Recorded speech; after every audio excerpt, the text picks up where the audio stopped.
Good afternoon. Hello and welcome everybody. Thank you for joining us for today's Counselor Connect session. My name is Amanda Callahan and I'm the coordinator for Counselor Connect, which is a community of practice and network for school counselors and social workers across the state of Indiana. Joining me today for this session on 10 strategies for building a more trauma-informed classroom is Elisa Kazarowski. I think I pronounced that correctly, hopefully. You did. And she's an educational consultant, professional development facilitator, and certified trauma and resilience practitioner. Before we start our session, I do want to make you aware that it will be recorded and it will be posted in the next couple of days to the Counselor Connect playlist on the Keep Indiana Learning YouTube channel. So if you have to step off early and need to look back on the session for certain things, it will be accessible online here in the next couple of days. Also, I will link in the PowerPoint slides into the chat here in just a minute. If you have any questions throughout the presentation, please feel free to add those into the chat. Elisa, thank you again for being with us, and I'm going to go ahead and hand it over to you to get us started. Thank you. All right. Well, thank you. Thanks for having me, and thanks for joining in today, everybody. I'm excited to be here teaching and learning with you today. So let's see, we will just, my slides don't want to move. Let's see. There we go. I will just start off. Thank you for the introduction. I'll just give you a very quick background of who I am and what we're going to go over today. So yes, my name is Elisa Kazarowski. I've been in education for almost 20 years. I have done most jobs in a school. I've taught pretty much every grade from kindergarten through 6th. I've been a reading specialist, an instructional coach, a school administrator, all the different things. And you know, my school many years ago, prior to COVID and before we realized that being trauma-informed was probably a necessary thing, my school, we had gone on this journey to kind of try to figure out that missing piece, right? That we're all always trying to figure out. How do we get through to our kids a little bit better? How do we offer more wraparounds or whatever it is for our families and our community? And so we were lucky enough to receive a grant, and we were able to go on this journey of becoming a trauma certified school. And after a few years of really changing the culture of our building, we learned a lot about what works for us. We also learned a lot about what didn't work when you had human beings in the building. And, you know, we've all had those professional developments where it sounds really great on paper, but then when you put actual humans, put it into practice with them, it just doesn't work. And so I just felt so strongly about what we had learned. And I felt like more schools needed to really kind of have the understanding that my teachers were getting in terms of what was going on in our kids' brains, how that was impacting their learning, their behavior, what we could do about it. And so I decided to leave my admin position and go on this journey of starting my business. And really the joke was on me because COVID hit right after that. And so I became my kids' homeschool teacher. But if anything good has come of the last few years, it's that we've recognized, I think collectively in education, that we have to meet the social emotional needs of our kids before we can expect to meet their academic needs, their behavioral needs. So I'm excited to be with you today. And just as a side note, even though, you know, this is titled 10 Strategies for Building a More Trauma-Informed Classroom, that's sort of always the title that I use, but all of the things that we're going to talk about apply to whatever your work environment looks like, whether you're looking at helping certain teachers or you're looking to build your own repertoire of strategies for use with small groups, or if you're looking at this on, you know, a more global perspective in terms of your school. I just want you to know that. And also, if you're a mom like me, all of these strategies work really great for your own kids at home also. I know because I use them every single day. So I will not read all of my learning objectives, but I wouldn't be a good teacher if I didn't have them. So there they are. We're going to cover a lot in a short amount of time. One of the things that I love about being with a group of school counselors or social workers, mental health professionals, is that some of these things you're probably a little bit more aware of than when I am in a group of primarily teachers. And you'll see what I mean as I go through. So some of those topics we'll kind of speed through maybe a little bit quicker. All right, so this being the first part is really kind of what I'm talking about in terms of you maybe having a better idea than maybe some of our teachers do. So what is childhood trauma? I almost hate to use the word trauma anymore because it has such a connotation and it's very overused. We are going to talk specifically about trauma, but the great thing about all of the things that I teach as far as strategies go is that if we have kids that just have, chronic stress, or they're just struggling because the last 3 years have been really hard for all of us, all of these strategies are going to be beneficial and effective for all kids. They're just best practice. So, I never want people to get hung up on the idea of, well, our kids haven't experienced these big traumatic events. That's not really what it's about. But I do think it's good to have an understanding of really what is trauma when we use that word. So we know it's the experience of an event by a child. It's emotionally painful, it's distressful, and it can cause these lasting effects. We know that trauma can occur in 3 ways. And when I say trauma, again, I'm talking about this big T trauma versus the little t trauma of just these daily stressors that we experience, that all of us experience in life. So our first type of trauma are things that are done to our kids. So things like abuse, violence in their community, things like natural disasters also. Those are things that are done to our kids that are traumatic events. The second type of trauma is sort of the opposite. It's when our kids are missing things. So if we're thinking about Maslow's hierarchy of basic needs, maybe they are being neglected. Maybe they're just missing having that one strong connection with a trusted adult. Maybe they're missing that sense of love or belonging or safety or security. So they're missing some of those basic needs. This can also be things like food insecurity and neglect, as I mentioned. And then our third type is when something happens to somebody that our kids love. It does not have to be a family member. It may be, but it could also just be a really close friend. It could be a caregiver, a neighbor, and whatever that thing is that happens to them. Maybe it is death, divorce, incarceration, a really terrible, health diagnosis.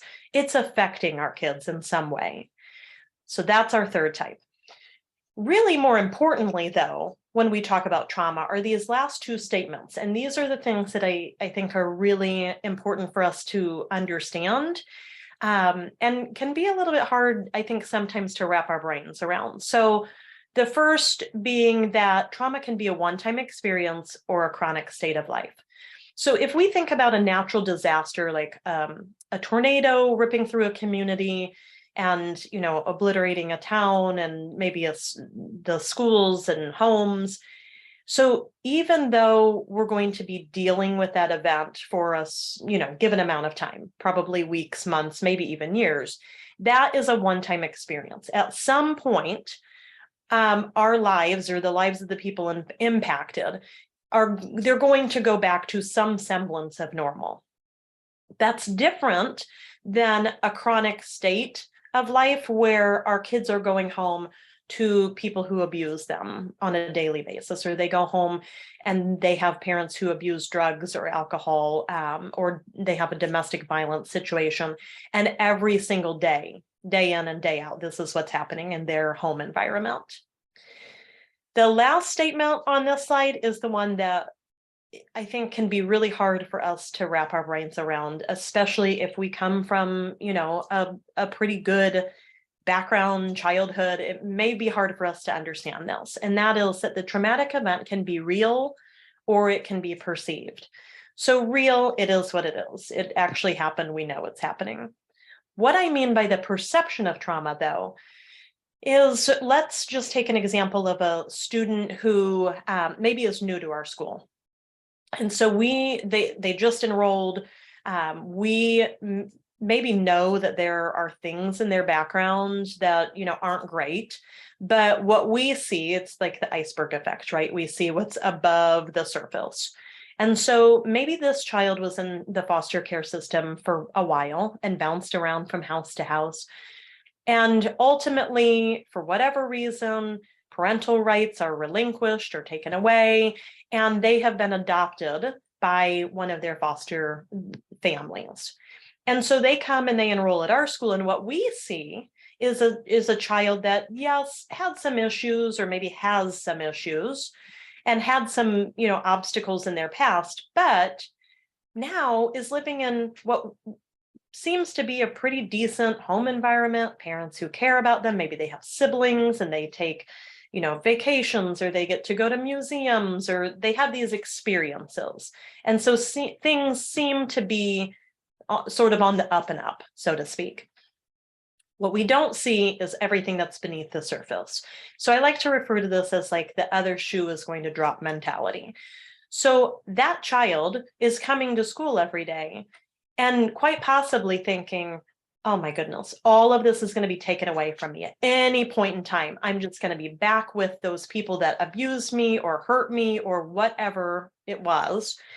And for us as the adults, we think, well, that's not logical, right? Because the court system is involved and there's all of these hoops that have been jumped through. But as we know, kids are not super logical creatures usually. And so it's very possible that they're just waiting for all of the good to be taken away. That's what I mean by the perception of trauma. So they're still living with this kind of stress inside that I'm going to be back in this terrible environment with this person who hurts me, and all of this good is going to be taken away. And that is just as damaging and destructive to their brain and their body and their sense of balance and everything as whether they're living in it, day after day after day. So just kind of keep those things in mind. Now, adverse childhood experiences. If I were in a room with you right now, and you can all do this, although I can only see a couple of you, if I'm in a room with live people, I usually say, hey, raise your hand if you have heard this phrase before, adverse childhood experiences, or you've heard of ACEs before. And 99% of the time, I can predict what's going to happen. If I'm in a room with social workers, school counselors, mental health professionals, almost every hand in the room goes up. We all know what ACEs are.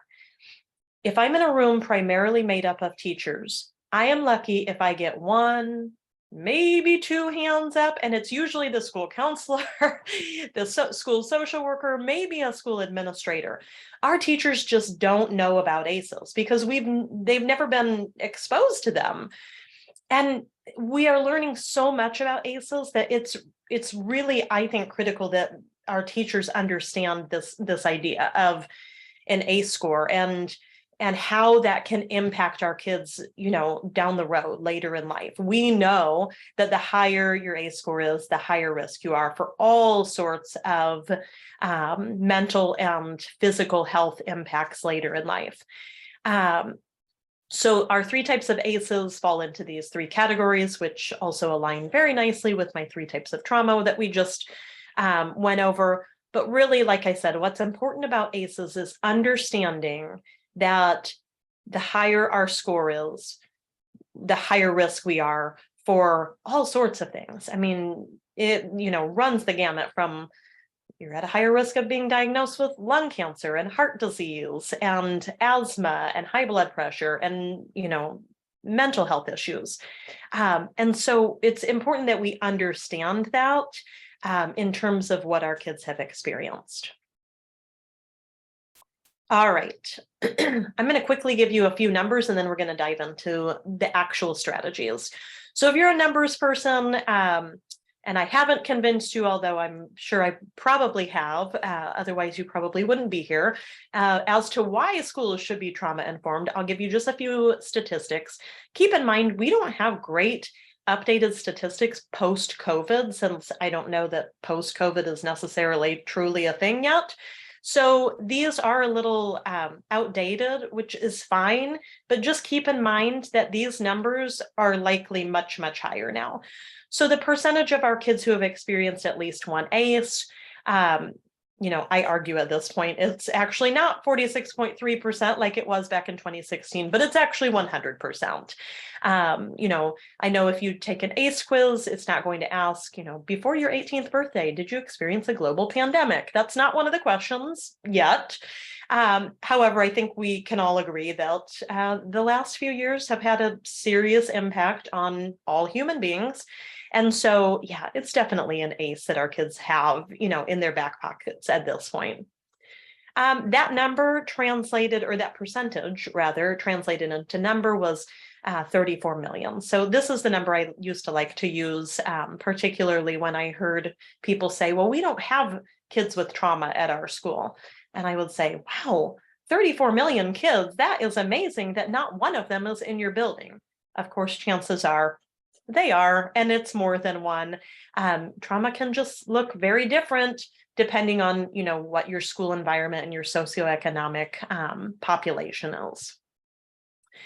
Moving a little bit forward, though, when we take this deeper and we look at our kids who are living in poverty, this number jumps up pretty significantly. And then once again, when we look at our children of color, the number increases once again. So we know that we have certain demographics of kids that are at higher risk for having experienced ACEs and different types of trauma. All right, so let's get into these actual practices. The first thing that I'm going to tell you about these is that this is not rocket science. None of this is rocket science. In fact, as we go through this, you're probably going to recognize a lot of the things that I will talk about, either as things that you've done before or used before, or you've seen being used or done in your school. And so my hope with these strategies is that obviously you can get some new ideas, but also just be thinking about, if you are using some of these, how can you sort of level up? How can you take that thing that you're doing and push it to the next level for your students?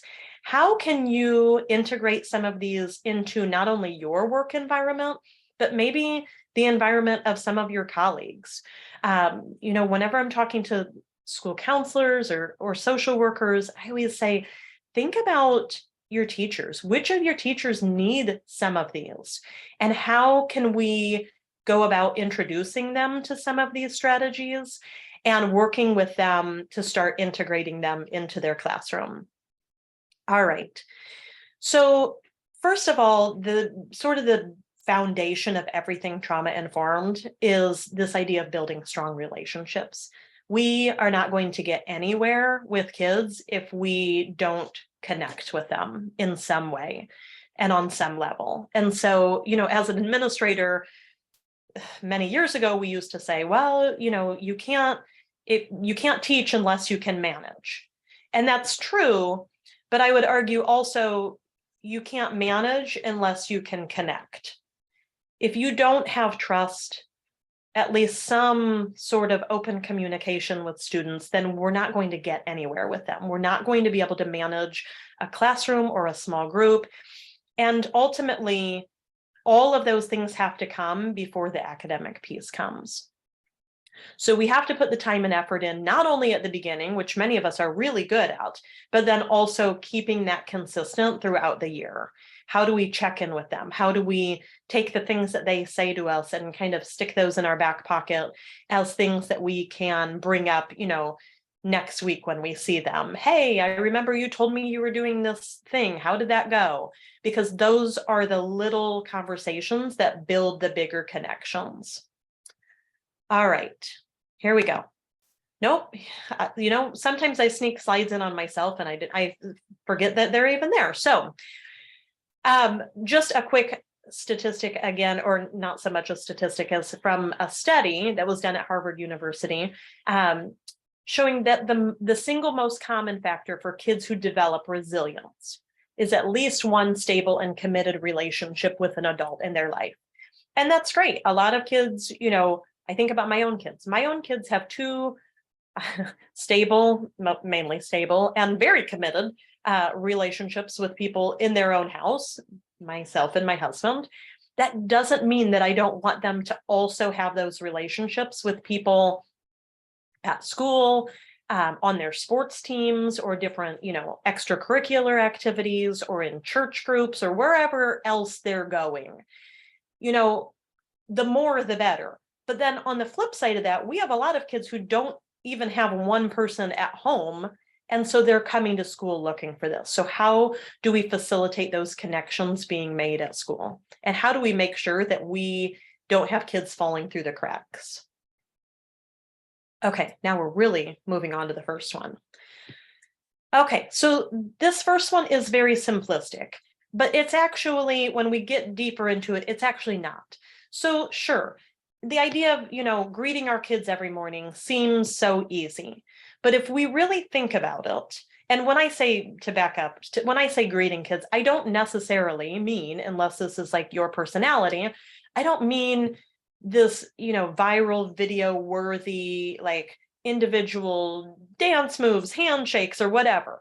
Now, this was one of my teachers here pictured, and that's exactly what she did, because that was her personality. If that's you, great, more power to you. I would crash and burn on trying to remember like 2 different handshakes, let alone, more than that. So that's not the point here. The point is that we are greeting our kids when they come into our building, our office, our classroom, whatever it is. And we're making sure that they know that we are glad to see them and we're glad that they're there. And if you've seen Rita Pearson's TED Talk, Every Kid Needs a Champion, she says, even when you're not excited to see that particular student, because, as she says, the tough ones show up every single day. They never miss school, right? But we become good actors and actresses, and we make sure that they feel welcome. It's very easy for us when we start our day, or start, at the start of a period or whatever it is, to be back at our desk and frantically, finishing up paperwork or grading papers or getting whatever it is ready. I get that, but we have to figure out how to get ourselves at the door, greeting kids, looking them in the eyeballs. This was my time as a teacher to give them a once over. Are they wearing the same clothes for the 3rd day in a row? Do they look like they got in a scuffle this morning with somebody? And those are the things that I put in the back of my brain for later, because you better believe those are the things that are going to come up and be important later. This is also a really great time to build connections with kids, because it doesn't have to be them just, filing into a room and you're waving, saying hi. You can spark up conversations. As an administrator, I would stand in different stairwells in my building and talk to the kids, say hi as they were coming in the morning. What I found is that as I would say hi to every kid, most of them just blew right past me. They didn't even reply to me. So this is also a great time to build communication skills with our kids, because they are really, really lacking in those recently. I'm sure you've noticed. So many of them will not respond when you say good morning. And so I was just a very sarcastic kind of teacher and person in general, I guess. I would just start like blocking the stairwell with my body. And I know you can't see me, but I'm actually very short and not a very large person. And so the middle schoolers, like once they hit like 5th and 6th grade, all the kids are bigger than me. And they'd be like, oh, get out of my way. And I would say, hey, all you have to do is say good morning to me. And they are rolling their eyes at me, which is totally fine. But they slowly but surely started responding to me. And then I started building relationships and talking with kids that I didn't know as well. And the kids that did know me, it was all in good fun. And for the most part, kids would start to actually say, oh, good morning, Mrs. K, as they're walking by me. So this is so much more than just saying hi to our kids in the morning. It's about creating that sense of belonging, building relationships, making sure they feel safe and loved. making sure they're clean and they have their basic needs met, and also practicing some of those communication skills that some of them just really, really need to work on. All right, number 2. So morning meeting, if you go back and if you know anything about morning meeting, it really came from responsive classroom. And that's great. And if your school uses that, fine, but that's not even what I'm getting at here. Morning meeting is really just a time to build community within your class or your group of students that you have, or whatever that looks like for you. So it's saying, hey, I'm going to put aside 5 minutes. I know it says 20 on here, but let's be realistic. 5 minutes, 10 minutes to let kids talk to each other, talk to me, share things about themselves. So, you can call this a morning meeting, a community meeting. It doesn't have to happen in the morning. It's just a time for kids to come together. We see this a lot in the younger grade levels, in the primary grades, right? So they do, well, they used to do more show and tell or sharing prompts. Tell us, what's your favorite, or tell us about your pet, or if you don't have one, what kind of pet would you like to have? And they go around and they share. And again, it's about more than just learning, about people's pets. They're practicing turn taking. They're practicing sharing and speaking in front of other people. They're learning about others, and we're starting to make those connections. We can share about ourselves. Kids love to learn about the adults around them. Even the older kids who won't actually admit it, they love learning, what makes you tick? What are the things that you enjoy doing? This is also a great time to do social emotional learning or skill building lessons or activities. We can read books and have a discussion about friendship or bullying prevention. We can do team building activities, whatever fits. And there are so many ideas out there, especially because this is part of responsive classroom. If you Google morning meetings, you'll get a cajillion hits for ideas and activities and games and so on and so forth that you can do, whether it's a group of 3 or a classroom of 30. It's really just about starting to build that sense of, hey, we're a family group, and we're going to learn about each other. And so, we can become closer as the year goes by or as time goes by, and we know about each other. One other thing that I want to just point out, in the slides, you'll see that this right here, social emotional anchor text lessons, is highlighted or underlined. That is a link that will take you to a Google Doc. It's a Google Doc that I've created. I add to it all the time. And basically, the document is broken down by several sort of like SEL components, things like friendship, kindness, conflict resolution. And there are tons and tons of picture books listed under each of those categories that can be used to facilitate a conversation or a lesson on that topic. So that link is there. It's a Google Doc. It's never going anywhere. So bookmark it. I do add to it all the time, so it will likely look different each time you, click on it. But that is there. Whether you want to use that for lessons or beefing up, an SEL library that your school might have. So just keep that in mind. All right, number 3, creating a calm down space or corner or whatever you want to call this.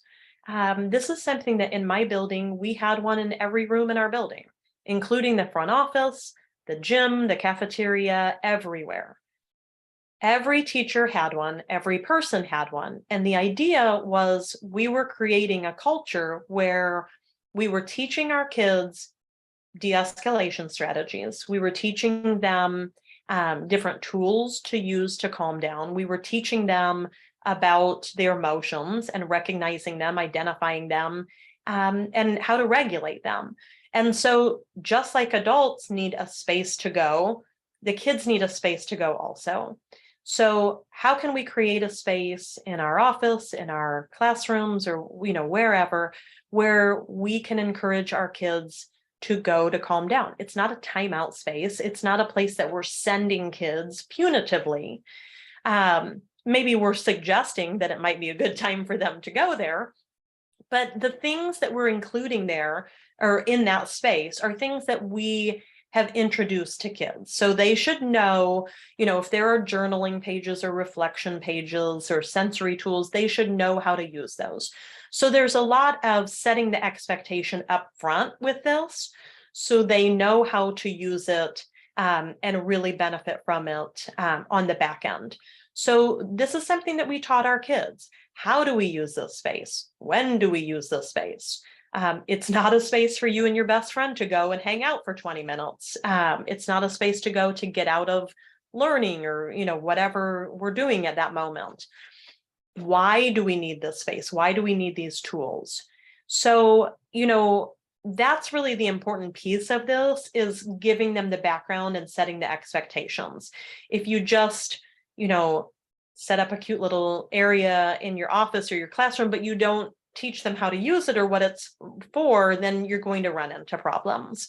And that's usually when I get questions like, but our kids just, they don't treat it appropriately, or they go back and mess around. And the question is always, did you teach them the expectations? That's where you have to start.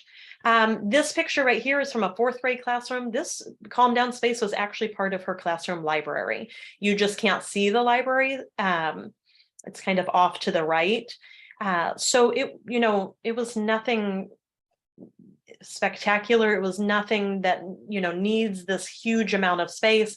I will tell you, we had plenty of rooms that had a desk and a chair, set off to the side. Of course, those don't make for very nice pictures for my slides, so I'm not going to show you that, but that's fine too. Whatever, works for your situation is fine. This was a 1st grade classroom. And again, there are lots of things on the walls that this teacher had taught her students. So there's 5-finger breathing. You see the hand down at the bottom on the left.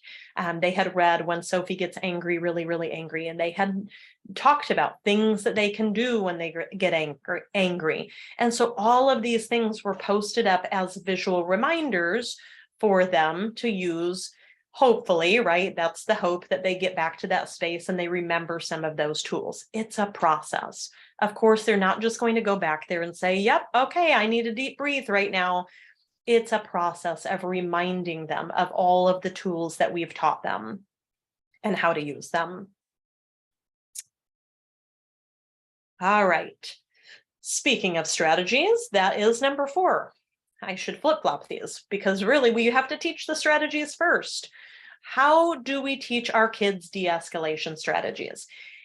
This is, in my opinion, much simpler than it seems like it should be, because the strategies that we use for de-escalation and the strategies that we use for mindfulness are typically pretty much exactly the same strategies. We just use them at different times and for different purposes. So we can teach the set of strategies, whatever strategies you want to teach, in a proactive way by implementing some sort of mindfulness practice into our day. Even if it's 3 minutes, 4 minutes, 5 minutes, we can start to teach some of these deep breathing techniques and all these other ones that I'll share here in just a minute. And then we can also make sure our kids understand that, hey, the great thing about all of these tools that I'm giving you in your toolbox is that, yes, they do make you feel calm and, ready to learn or ready to talk or whatever it is when we're using them proactively, but also they're really great when you're upset about something, when you're nervous about something. We can bust out these same strategies and use them reactively to help calm ourselves down. And so it makes it, I think, easy, because if we can just find some time, like I said, even just a couple of minutes to start doing some of these, one a day even, with kids, that's a great way of introducing them to so many of these strategies that will be beneficial to them in a reactive manner at some point. So I'm going to skip ahead for just a second, then I'll come back. So what are some of these? So a lot of these are probably familiar to you, right? So deep breathing and grounding, yoga, stretching, going for a walk, moving our bodies in some way, tearing paper or putty. It's that, I call that productive destruction. We don't want them to destroy our things, so we can give them paper or putty and they can rip it apart to their heart's content. And it's not, pieces of eraser all over our floor. Journaling, sensory tools, music, having a snack. We have all of these different things that we can introduce to them as a mindfulness practice. And the thing about it is that we have to introduce lots and lots of strategies, and we have to let kids understand that, or let them know that it's okay if some of the strategies just don't feel good to them. One of the things that I do, with if I'm working with a school, is we talk about what are your go-to strategies. Think about the things that you do when you are feeling upset, or you're nervous about something, or you're just downright stressed out or angry. And everybody raises their hand. I go for a walk, or I snuggle on the couch with my dog and watch Netflix, or I like to cook and bake. Those are all the strategies that we use. On the flip side of that, if I say, what is something that you would not do to calm yourself down? People, say, oh, well, I don't exercise, or somebody else would say, I would never go into the kitchen and start cooking. That's not stress relieving to me at all. And that's fine. It's totally okay that we have things that don't feel good to us. And it's really important that we let kids know that too. So we have to introduce a wide variety of strategies so that they can figure out what feels good to them, while also understanding that some of them aren't going to work for them, and that's okay.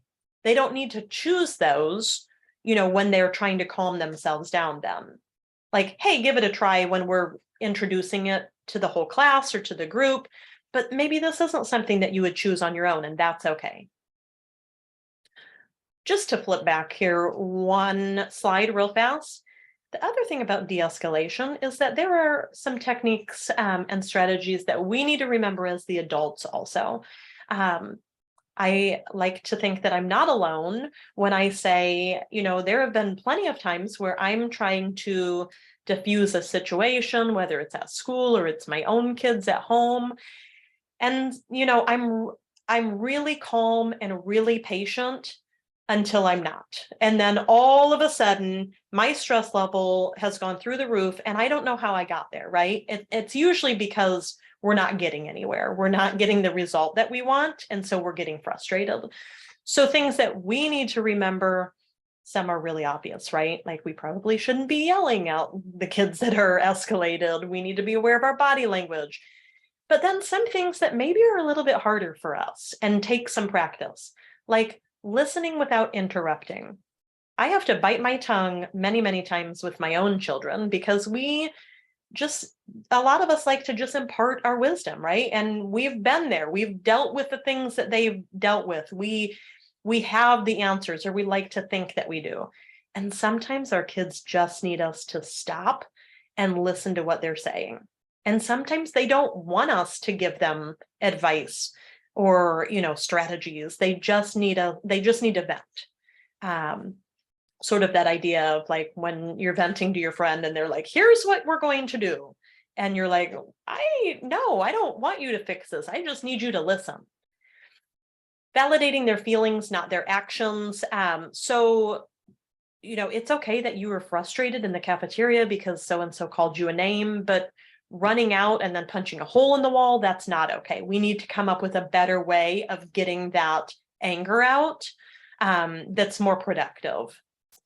Giving silence or personal space. Some people just need that, right? They just need to go in a room, in a quiet corner, put their head down at their desk and cover up, whatever it is. And they just need a few minutes. And one that I honestly is one of my favorites is just asking what they need. What do you need from me right now? Is there something that I can do to help you in this situation right now? The nice thing about this strategy is that it also puts the ball in their court. So for the kids that you're really struggling to figure out, what's going on, how do we calm down? you can say, what can I do to help you right now? And 9 times out of 10, when you start using this strategy, kids will say, I don't know, because they're not used to advocating for themselves. They're not used to looking inward and thinking, what do I need right now? And even if they do that, they're not sure how to communicate it usually. And so this is good practice also. And if they say, I don't know, that's all right. You can say, hey, you know what?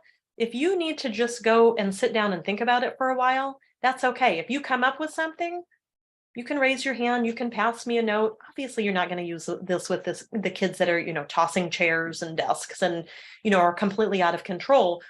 But if you're at an impasse with a kid and it's a non-critical situation, this is a great strategy to use. Let them think about what they need. Let them mull it over for a while. All right. This one is a quick and easy one because so many people are using brain breaks, which is great. We're recognizing that everybody needs a break. You may even be feeling it right now. I move around a lot, which maybe you can tell or maybe not because I'm trying to keep my hands down. But if I were in person, my hands are all over the place. I naturally just move around a lot. We have kids like that, right? And so maybe you're feeling it. Maybe you're like, ooh, I need to stand up right now. I need to stretch my neck right now. We need those breaks. So let's factor those into our day. And this is something that we've gotten so much better about in recent years. My hope with this strategy is that you get a different resource from my list that maybe you haven't heard of or you haven't tried before. The first 5, 6, maybe even 7 are ones that most of us have heard of.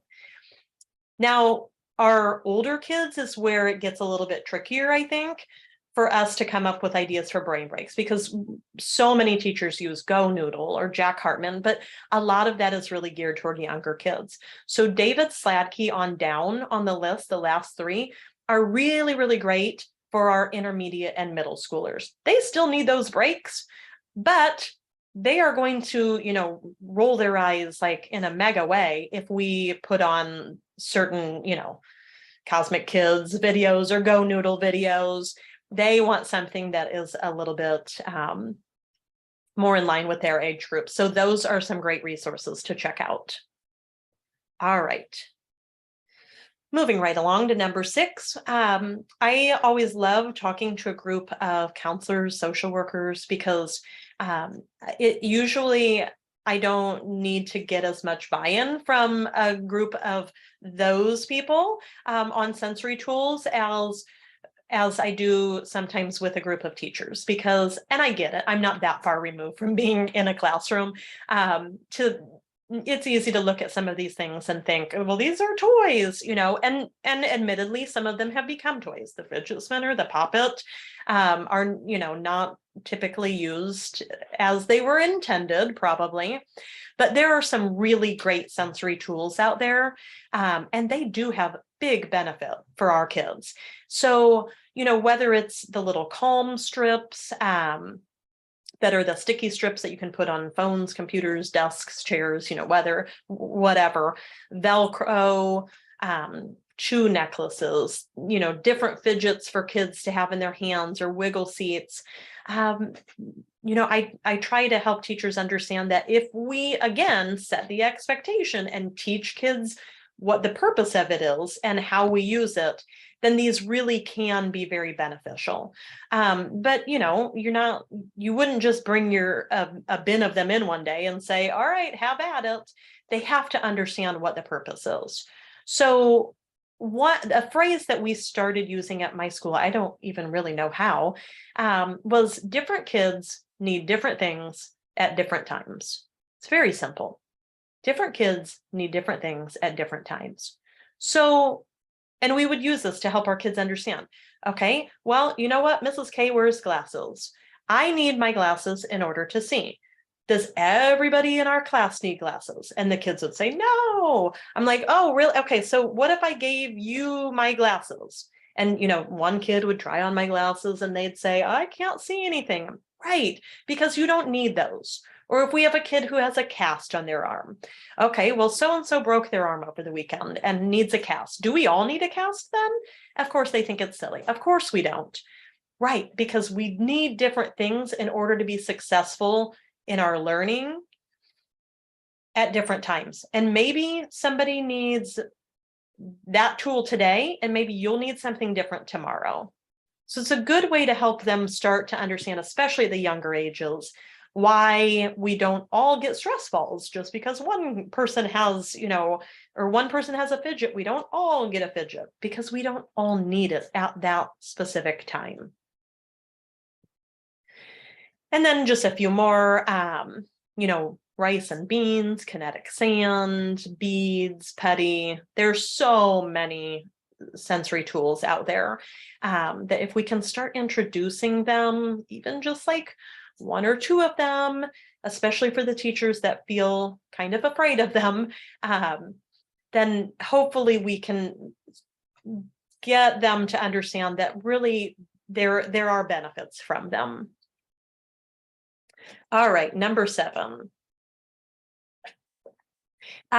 Interacting thoughtfully. This one really came about because of one specific teacher that I just couldn't kind of figure out why I was getting lots and lots of students from this particular teacher, because they seemed to have really engaging lessons.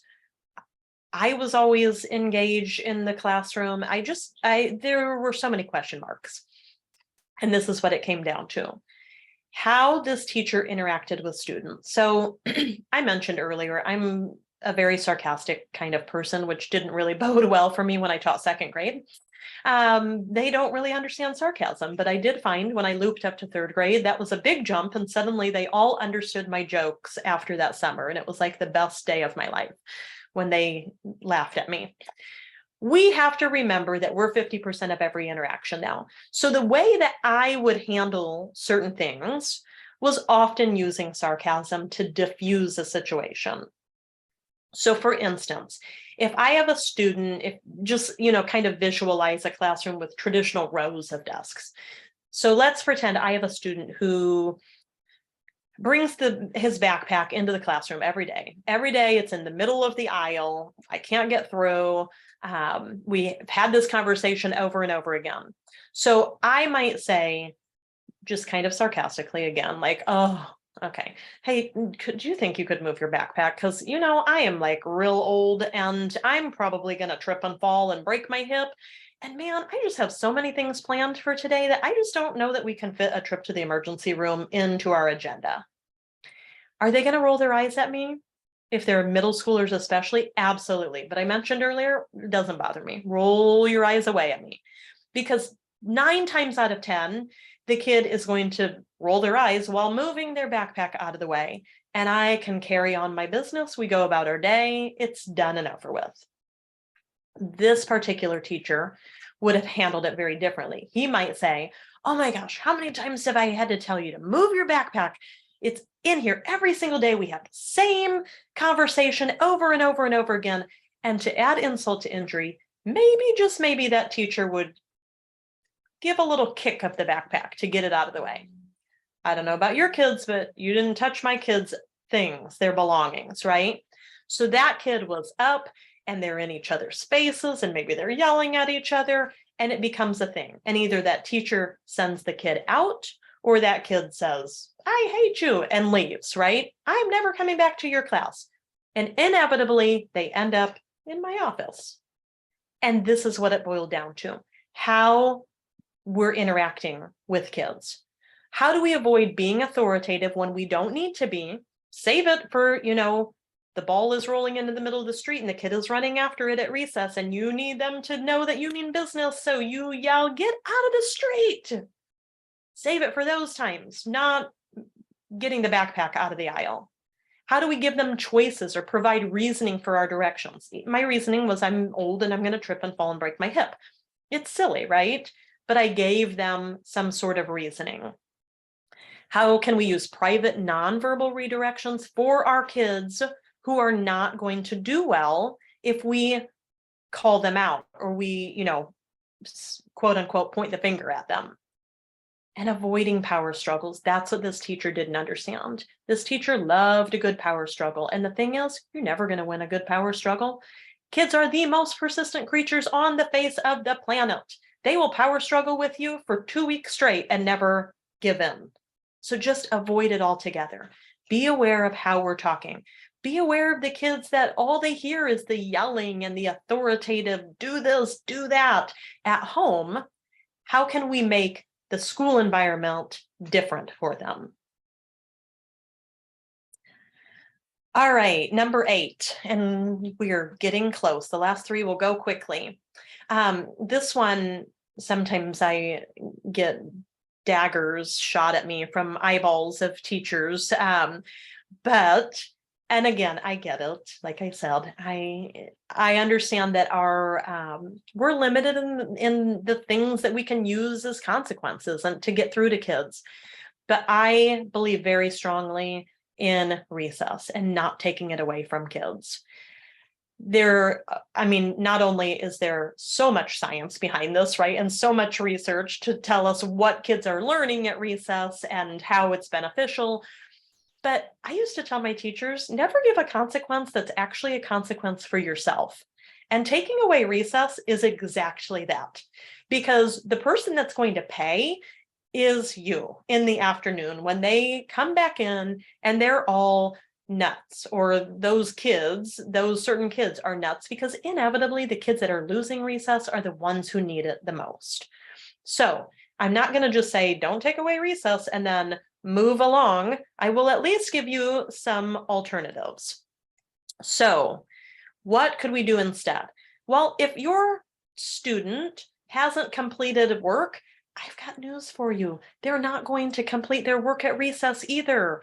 That's just, I've never met a kid who is going to say, oh, okay, I will happily take this outside on this beautiful sunny day and sit and do this work rather than playing with my friends. How can we get it done, with a working lunch, or do you have maybe an after school time or something like that, or assign it as homework? And I know the question I always get then is, well, what if it comes back and they still haven't done it? You can disagree with me, but to me, if you've given them the opportunity to do it in class and you've given them the opportunity to do it at home and they still haven't done it, chances are they're not going to, and that's the grade that they've earned. And maybe that seems harsh, but you've done your due diligence. At some point, kids have to make a choice to do things for themselves. My personal favorite is kids losing a favorite game, activity, or piece of equipment. So one year when I taught 3rd grade, I had a group of boys primarily who love to play soccer. And so what would I take away from them? Soccer. So we get outside, and I'm not taking away recess. They can go and do whatever they want to do as long as it's not soccer. Inevitably, they would be standing in front of me going, what are we supposed to do? And I'd say, basketball, play on the playground equipment, go play kickball, go run around, give them 20 ideas. And they would say, but we don't want to do any of those things. We want to play soccer. And my response would be, I know, that's why I took it away. Maybe you'll make a different choice tomorrow. End of conversation. I'm not saying you can't run around. I'm saying you can't do that one thing that you really, really want to do. But please, by all means, go play with your friends. Maybe there's a designated area for movement, or they have assigned jobs around the school or outside. I know a lot of schools use assigned movement activities, so they're walking laps, or they're doing something specific with a teacher in a certain area. Those are fine too. There are lots of things that we can do that don't result in us just taking away recess. They need that time. It's the same as if somebody came and said, we're taking away your lunch or your prep period. That's not going to go over well with the adults, right? It's the same for kids. Going along with this, again, is making sure we're using logical consequences. And as far as I can think, and I've thought about this a lot, taking away recess is not a logical consequence for anything that I've been able to come up with so far. So how do we make sure our consequences are logical? They're created by the teacher and the student, if possible. That may not always be the case, and that's okay. It's meant to help the situation. We want kids to learn from this. You did this thing, you broke this thing, so you need to fix it. You hurt their feelings, so you need to remedy that with that student. we want to create a lasting change. We want to give them an opportunity to problem solve, to right their wrong, because we want there to be some larger change in that student. And is it going to happen the first time? Probably not. But hopefully by using a logical consequence, we get there eventually. All right, last one. I told you we'd get here, and we have. How do we start to integrate SEL into our daily instruction? And this is hard. This is something I could talk about for 6 hours. So I don't expect that we're going to solve all of the problems in the next 2 minutes. But we have to figure out how to start integrating it into what we're already doing, because the reality is most schools do not have the time or the funding to have a separate SEL class or an SEL coach. And if you do, that's fantastic, but that's not the reality for most schools. So how do we embed it into what our teachers are already doing? How do we embed it into something that our counselors or our social workers are doing or can do? So there are some ideas here. I just want to point out a couple of things. Again, the mentor text, this link is the same link that I talked to you about earlier. And these areas or these categories over on the right side are the categories that are used in that book list. So if you're looking for books on any of these categories, that's what they are, with, I think, a bonus of mindfulness. And then there might be another bonus category also that I've added in. But we need to come up with ways that we can integrate SEL topics into our morning meeting or our reading and our writing curriculum, things that we're already doing, because we just don't have the time, most of us, to do something additional. And, like I said, there's a lot of ways that we can do that, but being aware and starting to think about that is sort of the first step. All right. So I just want to leave you with a couple of things, that you can go through on your own, ways to get started. I always think the hardest part of professional development is, where do I go from here? You get lots of ideas when you're in the moment, but then you go back into the reality of your work environment, and it's hard for all of those to kind of stick and for you to process through. The one thing that I would say is just pick one thing that you think is the most beneficial or the most critical for your student population, your teachers, your work environment, whatever it is. Pick one thing and give it a try. But there's a list of some different things that you can maybe think through here. And then also just a couple of reflection questions in all of your spare time that you can think about, just to kind of get you moving toward, how do you make things happen in your school? And maybe you're just looking to make changes in your work environment, and that's fine, versus, the larger environment of the school. But just a couple of questions that you can kind of think through on your own. And then very lastly, and then I promise I'm done talking at you, are just ways that you can get in contact with me or get resources that I share. You are always more than welcome to email me if you have any questions, or if you're looking for resources for anything. And I share a lot on social media as well. Thank you, thank you, thank you. I really hope that you've gotten something out of our hour today. And I just appreciate all of you and the things that you do for our kids. So thank you. And I'm glad that you were here with me today. Thank you so much for being with us and for sharing the 10 strategies. I think that will be very helpful to classroom teachers and all other educators who were listening. Before we do end the session, I would ask that you please complete the session evaluation. If you are interested in receiving a PGP point for license renewal for today's session, that is also the way in which you would request that, by filling out that session evaluation link. So fill that out, and you will then get access to a PGP. If you are an active member of INSWA, a school social worker, then you can also request a CEU using that same evaluation form as well, that I'll link in here in just a minute. It's also linked into the PowerPoint slide deck.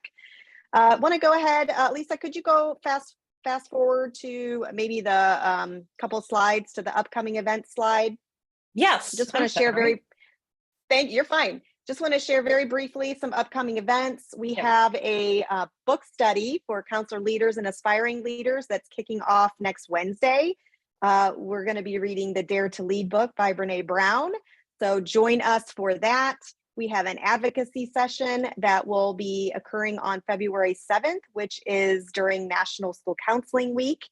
Counselor Connect is taking over the Homegrown podcast. We'll be releasing 4 separate episodes during the month of February from Counselor Connect. So stay tuned for more information on that.